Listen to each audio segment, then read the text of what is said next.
kwa Murata kuchemana kwa munoita, ndiko here kuchemana kwa munoita, maoresa kuchemana kwa munoita, kwa Murata kuchemana kwa munoita, makeke kuchemana kwa munoita. That was a beautiful send-off. Kwa Murata, thank you. The way you sent off your father. Even the ancestors were smiling. I loved it. Especially that final touch at the gazebo. I loved it. Hakuna kana kumboita madrama.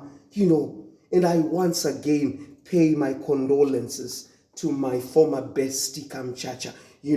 But let me switch on to the issue of the matter.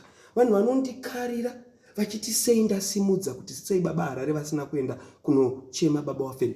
It's not about Rita only. Makanga kuti baba harare akanga afa nemukondombera. Ask Peter Dhewa moyo aigeza madhodha baba harare ndiani. Was he not feeling?